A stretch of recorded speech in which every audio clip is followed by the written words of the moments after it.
The woman who has accused Patrick Kane of rape claims key evidence has been tampered with. We have team coverage tonight bringing you new details from both sides of this case, and we're going to begin with News 4's Jen Shantz. She's in the newsroom. Jen? The attorney for the accuser, Thomas Iwanu, held a news conference today and started it by showing the media several pictures of a ripped rape kit evidence bag. That bag, he says, was anonymously delivered to his client's mother. Evidence bag. Iwanu said the alleged victim's mother found the ripped evidence bag Tuesday afternoon at her home, in between the storm door and the front door. He said the bag once contained rape kit evidence, but was found empty and tightly folded. It contains my client's birth date. It contains the location where the rape kit was done, and it confirms the nurse's initials who performed the rape kit. It is authentic. Iwanu says his team spent last night and this morning confirming this with law enforcement and ECMC personnel. He says the bag itself is vital and that this incident threatens the legitimacy of the investigation. ECMC would not comment on this story. Kane's attorney, however, claims the rape kit test results, which were delivered to him a few weeks ago, show none of Kane's DNA was found below the alleged victim's waist. On behalf of my client, I will be requesting an independent law enforcement investigation by a separate law enforcement agency into how this breach could have possibly happened. The bag was delivered anonymously. Iwanu wants the person who delivered it to come forward. He says this breach follows several others, which he believes compromise the case. Leaks from law enforcement about the physical evidence, the DNA, the lack of Kane's DNA have all been troublesome, to say the least.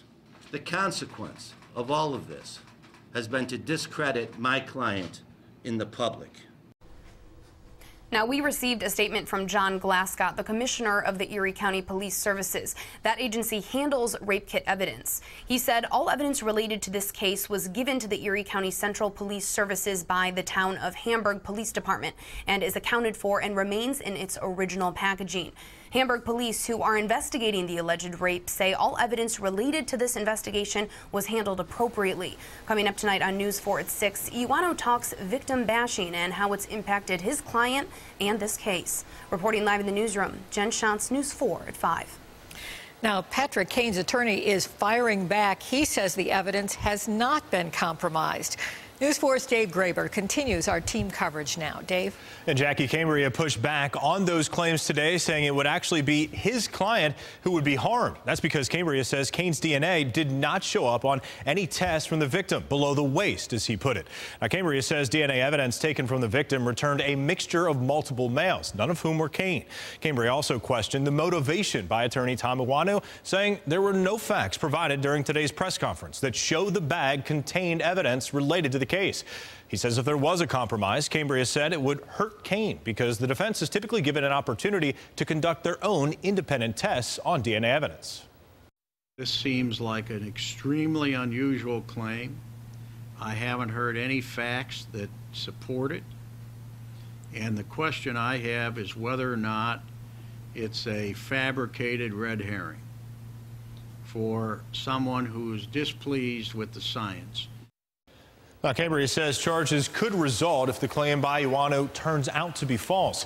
He also says he welcomes an investigation into whether the evidence bag in question actually held DNA evidence related to this case. Reporting live in the studio, Dave Graber, News 4 at 5. And coming up at 5:30, we will hear from a former district attorney about how these new developments could affect this case going forward. And then at 6, News 4 legal analyst Terry Connors will be here to help sort it all out for us. In the meantime, you can find the latest updates